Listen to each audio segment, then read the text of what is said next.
saya Nadia Khairunisa dengan NIM 222111036. Di sini saya akan menjelaskan tentang ilmu pengetahuan.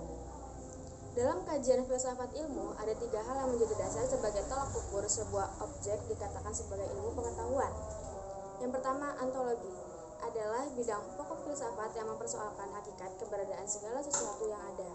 Ontologi dapat pula diartikan dengan sebagai ilmu atau teori tentang wujud hakikat yang ada. Yang kedua, epistemologi. Kalau lebih membahas tentang terjadinya dan kebenaran-kebenaran ilmu.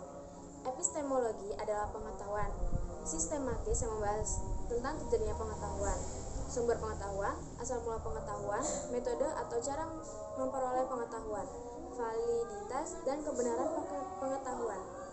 Dengan demikian, epistemologi secara etimologis berarti ilmu pengetahuan. Yang ketiga, aksiologi merupakan cabang filsafat ilmu yang mempertanyakan bagaimana manusia menggunakan ilmunya.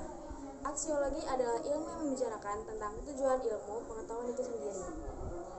Jadi, aksiologi merupakan ilmu yang mempelajari hakikat dan manfaat yang sebenarnya dari pengetahuan, dan sebenarnya ilmu pengetahuan itu tidak ada yang sia-sia kalau kita bisa memanfaatkannya, dan tentunya dimanfaatkan dengan sebaik-baiknya dan di jalan yang baik pula.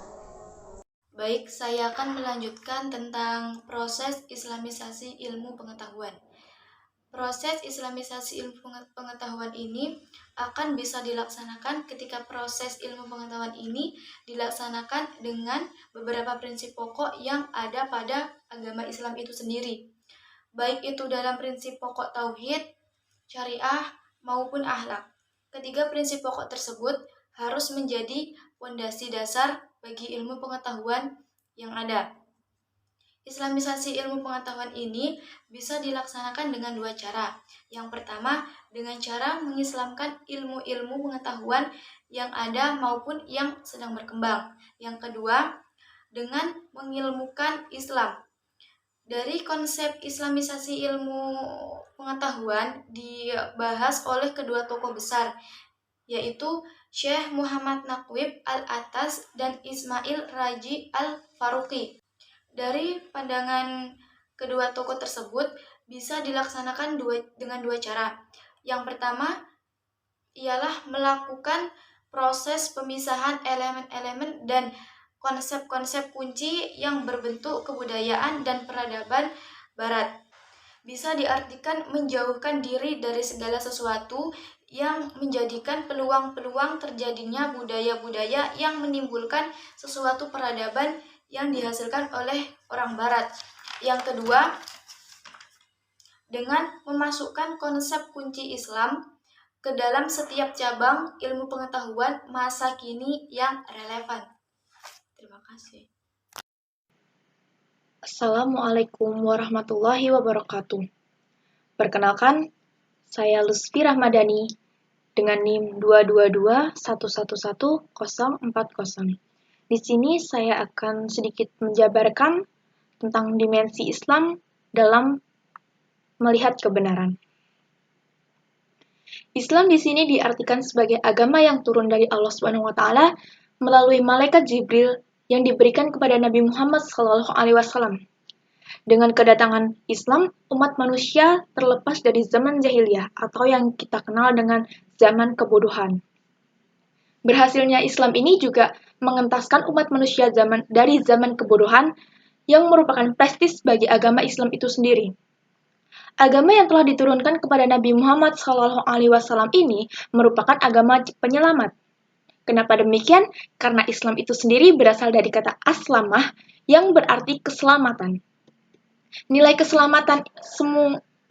keselamatan ini semuanya sudah diatur oleh Allah Subhanahu wa taala dalam sebuah wahyunya.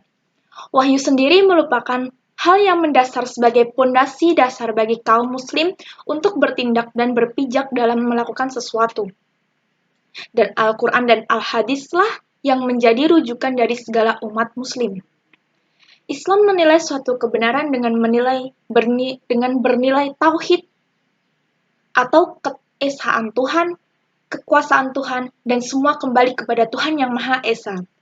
Dalam hal ini, kebenaran Tuhan adalah kebenaran mutlak yang harus dibenarkan, baik secara rasionalitas maupun empiris, melalui proses dogmatisasi atau keyakinan, dan anggapan bahwa ilmu pengetahuan sebagai free value atau bebas nilai. Dalam konteks ini, ilmu pengetahuan dalam ruang lingkupnya bersifat profan yang dapat diartikan sebagai pembahasan yang terjadi intervensi normatif sehingga menimbulkan ilmu pengetahuan itu bersifat laden fale atau syarat akan nilai-nilai.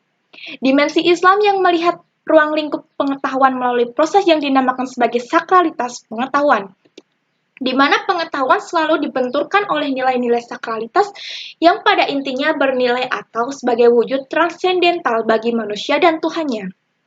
Yang mana dalam hal ini ilmu pengetahuan lebih melihat suatu kebenaran dengan beberapa metode, yakni korespondensi, koherensi, dan pragmatis, serta maraknya kajian dan integrasi keilmuan antara ilmu Islam dengan ilmu non-Islam, tidak lepas dari kesadaran berislam di tengah pergumulan dunia global yang syarat dengan kemajuan iptek, sehingga muncullah sebuah asumsi bahwa seakan-akan menciptakan sebuah perbedaan yang membedakan antara ilmu surga dan ilmu neraka, dan juga membedakan ilmu yang barokah dengan ilmu yang berlumuran dosa.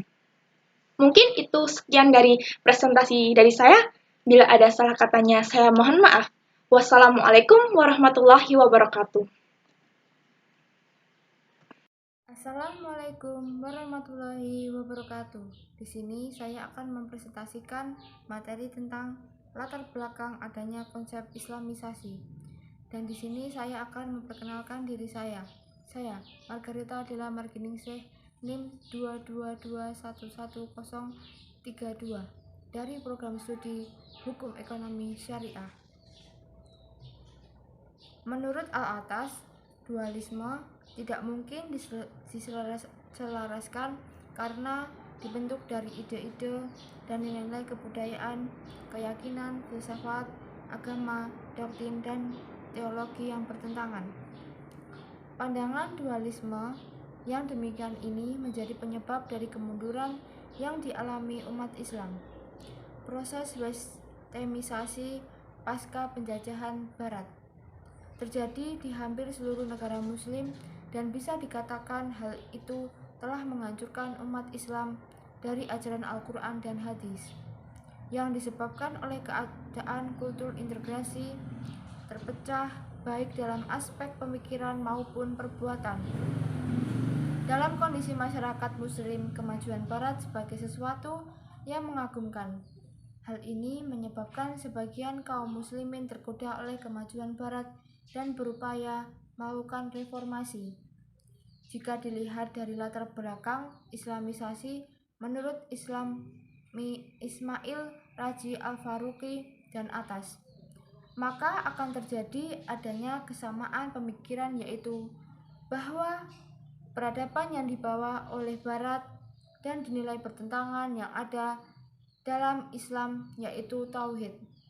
Hanya saja perbedaan kedua tokoh tersebut terlihat dalam segi latar belakang tentang perlunya diadakan sebuah Islamisasi. Al-Atas lebih melihat dari dan menganalisa permasalahan yang muncul di dunia Islam sekarang ini adalah pengaruh eksternal yang datang dari Barat, sedangkan Al-Faruqi melihat dari masalah itu sendiri. Pandangan hidup Islam tidak berdasarkan pada metode dikotomis seperti subjektif dan objektif, historis dan normatif. Namun, realitas dan kebenaran dalam Islam dengan metode yang menyatukan, yaitu atau yang biasa kita kenal dengan konsep tauhid. Ismail Raji Al-Faruqi mengatakan bahwa kemajuan yang dicapai umat Islam bukan sebagai kemajuan yang dikehendaki ajaran agama Islam. Ismail Raji Al-Faruqi berpikir salah satu cara dalam menghilangkan dualisme tersebut dengan cara mengislamisasikan pengetahuan-pengetahuan atau dengan melakukan sebuah akulturasi sebuah pengetahuan-pengetahuan. Sehingga apa yang dikonsepsikan bahwa ilmu pengetahuan bersifat kebaratan dan mengandung dualisme tersebut bisa dilembur dengan ajaran tauhid dan beberapa normatif dalam agama Islam. Apa sih pengertian islamisasi? Pengertian islamisasi, pengetahuan di atas dapat disimpulkan bahwa islamisasi dilakukan upaya membangun kembali semangat umat muslim dalam mengembangkan ilmu pengetahuan melalui kebebasan penalaran intelektual dan kajian-kajian rasional seperti empirik dan filosofi dengan tetap merujuk kepada kandungan Al-Quran dan sunnah Nabi, sehingga umat Islam akan bangkit dan maju menyusul ketinggalan dari umat lain, khususnya Barat. Menurut Al-Atas menerangkan bahwanya islamisasi ilmu pengetahuan yaitu suatu proses menuju bentuk asalnya yang tidak sekuat proses evolusi dan devolusi. Menurut Al-Faruqi, islamisasi adalah usaha untuk mendivisikan kembali, menyusun ulang data, memikirkan kembali argumen dan rasionalisasi yang berkaitan dengan data itu, menilai kembali kesimpulan dan tafsir. Sekian presentasi dari saya, kurang lebihnya mohon maaf. Wassalamualaikum warahmatullahi wabarakatuh. Bismillahirrahmanirrahim. Assalamualaikum warahmatullahi wabarakatuh. Rabbi shrah li sadri wa yassir li amri wahlul 'uqdatam min lisani yafqahu qawli. Perkenalkan, nama saya Jafar Al-Farosidi. NIM saya 222111017. Di sini saya akan memaparkan atau menjelaskan tentang definisi-definisi ilmu islamisasi ilmu pengetahuan. Nah, di definisi-definisi ini ada beberapa tokoh yang memaparkan tentang islamisasi ilmu pengetahuan. Di antaranya ada Al-Atas yang menerangkan bahwasanya islamisasi ilmu pengetahuan yaitu suatu proses menuju bentuk asalnya yang tidak sekuat proses evolusi dan devolusi. Terus Al-Faruqi juga menyampaikan bahwasanya islamisasi adalah usaha untuk mendefinisikan kembali, menyusun ulang, memikirkan kembali argumen dan rasionalisasi yang berkaitan dengan data itu. Tokoh selanjutnya, Osman Bakar, menyampaikan lagi bahwasanya islamisasi ilmu pengetahuan adalah sebuah program yang berupaya memecahkan masalah-masalah yang timbul karena perjumpaan antara Islam dengan sains modern sebelumnya. Terus Muhammad Zainuddin menyimpulkan bahwasanya islamisasi ilmu pengetahuan pada dasarnya adalah upaya pembebasan pengetahuan dari asumsi-asumsi barat terhadap realitas dan kemudian menggantikannya dengan pandangan Islam. Nah, beberapa tokoh tersebut bisa kita simpulkan bahwasanya islamisasi dilakukan dalam upaya membangun kembali semangat juang umat Islam dalam mengembangkan ilmu pengetahuan melalui kebebasan penalaran seperti intelektual dan kajian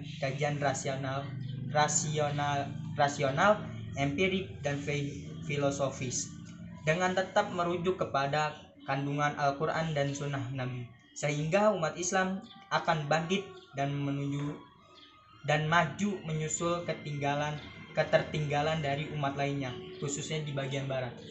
Cukup sekian dari saya. Apabila ada kata-kata saya yang menyakitkan atau yang salah, karena al-insalu mahalul qota wa lisan.